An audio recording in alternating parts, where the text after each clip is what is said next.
Another Sunday, another. We haven't spoke to Dust maybe month and months ago, and let's talk to him today about Palestine.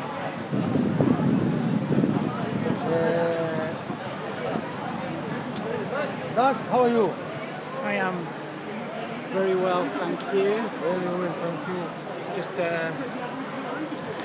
nice to be back on such a sunny, beautiful day. Can you believe there's anything happening horrible in this world on such a beautiful day I know, in London? We've just got, what's it called, that festive thing over there? Yeah. Christmas festive in Hyde Park.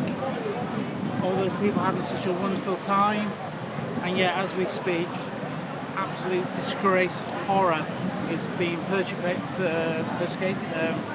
pursued, not only in Palestine, but all over the world. But right now, of course, the main topic is obviously Israel and Palestine, and the horror which has happened to both sides. I want to ask you a question.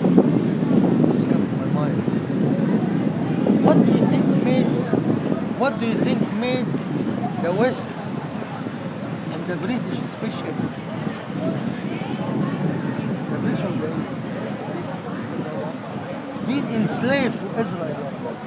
Well, How come a nation like Great Britain, yes, becoming enslaved to the filthiest scum human living on the earth? Well, yeah.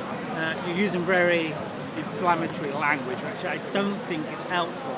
Adding fuel to a fire. I retract this. What do you think of the people, the most kind, the most educated, the most people care about human rights and animal rights in Israel? Yeah. What make Britain with the people who are intellectual, the history, the money, the country, enslaved to this beautiful little nation? Well, first I just need to clarify some very important points you've added into that sentence, which a lot of people assume are true, but I don't think they are true. Britain is a nation of it's a multicultural country with lots of people here, lots of religions, lots of people with different ideas, and we have a law-abiding country here which relatively functions. Come on, man, please. I'm getting No. If you want to talk, even you talk sense. Yeah. I'm not running away. What is law abiding? I'm not going to run away once I finish my sentence. What is law abiding? Which law are you talking about? I'm not going to run away once I finish my sentence. I'm going to add, I will add, and I will absolutely clarify my position on what you've just said. But yeah, I don't, it's because because the leadership of your country is pursuing a disgusting agenda, doesn't mean the whole country thinks like that. There are actually lots of people in this country, in the UK and the West, that absolutely disagree with the way that the rich kids who rule our democracy, which I call it, which they call a democracy, I call it dictatorship. So England has no choice in the horrors which are happening, not only in Palestine, but Sudan, and Iraq, and Libya, and other South America, which are happening real and being pursued purely so that rich kids can Come on. Can divide people. Believe. Now I lost. I'm bloody 69, man. I cannot remember what it's. I want you. What make Britain, Great Britain, the country bloody from the island in Scotland till Bournemouth. This big country, big population, big educated people, big rich people. What make you enslaved to the beautiful country of Israel? Well, I've already explained. No. We live in a dictatorship here. We live in a dictatorship, and if you don't think the right thoughts, you're not allowed into politics, you're not allowed into positions of power in the UK, and only people that have reins of power are the rich kids from Oxbridge who are educated to justify genocide across the world. That's the School of Oxbridge, and they teach in their schools, King's College, the London School of Economics, they teach in those schools the normality of horror, and the pursuit of horror is the only way that humanity can ever move forward. That's our schools, that's the schools in Britain and in the West. In America, it'd be Harvard and other institutions which deliberately say that the way you operate with another human being is to find what's different about you and me, and then exploit that for the pursuit of selling weapons, for the pursuit of destroying humanity, for the pursuit of personal wealth. This is the motto and theory which is dominant in our schools in the West. What's your Britain, advice? what you call Britain. What is your advice for British people? The stupid, they go to the ballot box. Because you reach this conclusion. I want all the British people to reach this conclusion and send them a message. Tell them, don't elect, when you elect someone, it doesn't mean you're gonna be democracy. He's gonna bloody enslave you.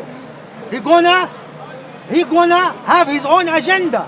He doesn't care about your vote. You give him the vote to go to the bloody parliament and you're gonna implement totally different agenda. Yes, because we live in a dictatorship here. The people that go to the ballot box, the people that vote, the people that want to express their humanity, want a multiculture, which I think is absolutely critical, by the way. These people are not allowed into the positions of power. The people are allowed to own massive capitalist companies, allowed to be members of parliament. Our people are signed basically say, yeah, we will always support any war that makes sure that people are murdered, the poor murdered, en masse across the world. Palestine and Israel, what that's really about is selling weapons. What it's really about is some rich kids. Both sides. Both sides. You selling weapon to both resistance? Sides. Really? The So weapons British, company, the weapon companies. You can't use the term British because that means everyone in Britain. Most people in Britain don't own weapon companies. Only one or two human beings in this country own weapon companies, And you're as is true you're everywhere. telling me these two people can go against the government will or the foreign policy will? Really? Oh, yeah, those two people, those two or three, however how many there are, but it's a handful of people in the UK and France and other Western countries, the owners of the weapon companies, they go, look, I got an idea. I'll give you this couple of £1 billion. You take this, and all we've got to do is see those what they call the scum, by the way, which is called human beings. They call them the scum. See those scum there and there, Jewish, Palestinian, Christian. Just get them to hate each other, and if you do that over the next 1,000 years, we'll guarantee our families great fortune over that 1,000 plus 2,000 years. That's what literally happens. That's why that war is happening. Because I know there's Jewish people that profoundly disagree with the policies of Israel. And I know there's Jewish people that profoundly love it. And I know there's Palestinian people that obviously disagree with that. And obviously disagree with Hamas, the Palestinian people. Who's the biggest terrorist in the whole There's world? Who's the biggest terrorist? There are Palestinian people that disagree with Hamas. Who's the biggest terrorist in the whole world? Those people that own weapons companies. Name me names. You can go onto Google, type in weapon companies. Countries. I need countries. Yeah, you're functioning on a level that doesn't exist. No, I need countries. Name of countries. Who's this?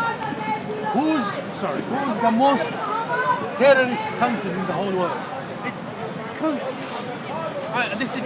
I know this pisses off a load of people out there. Countries don't exist. Weapon companies do exist, and it's You're telling me in the Security Council yesterday, when people vote in the Security Council, this is not country? Yeah, because if you go back, if you look at maps going back the next 600 years, you see all those countries changing names every century, every decade. The idea that a piece of land has consciousness and an agenda is bonkers interpretation of trying to understand such a serious issue as happening right now in Palestine. But if we look at it as companies exist, they don't need no borders, they transcend countries, they transcend human rights, and with their power... What's human rights? Something called human rights? Yes. Yes, it's basically an agreement between two people of what the minimum standard is that we'll treat each other, what ideas you have, and You know the animal rights in this country? we're going off subject of animal rights, but yeah. No, the animal rights in this country are more respected than the human rights in 100 African countries and Middle East countries. I mean, I don't know if that's true or not, but it certainly would sound true, that's for sure. But yeah, people love the animals quite passionately. And if we can translate that love into... Animals? It is true, people do relate to animals. Do you relate to animals? I think that human beings have evolved, our animals have evolved over billions of years. Your ancestor is a monkey, yes? We're going off subject. No, you're telling me human come from animal?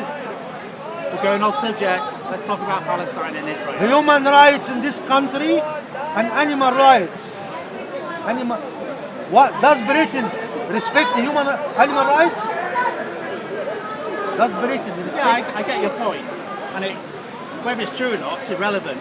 But it sounds like it could be true. It's relevant, not irrelevant. It's very relevant. If you are in a country, if I bring you a cat here or a dog and you kick it, what you gonna do to you? What this police car gonna do to you? No, I get your point. I get your point. Where is the human rights for the educated people and all the name, you know, educated and civilized, and this, if you transfer it to Palestine now, You're not allowed, these weapons, these people that own weapon companies will not allow countries to have human rights. Therefore, they choose the people to be the government of what you call a country.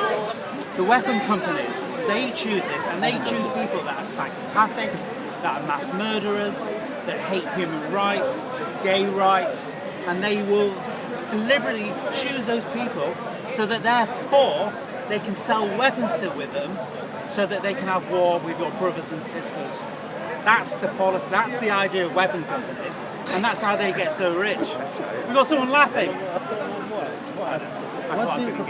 what do you think of Ukraine? What's happening in Ukraine? It's the same story.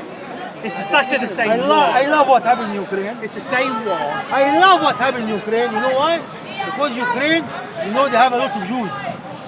And they tell the woman, please, come to our country. And the woman go there and they make him prostitute.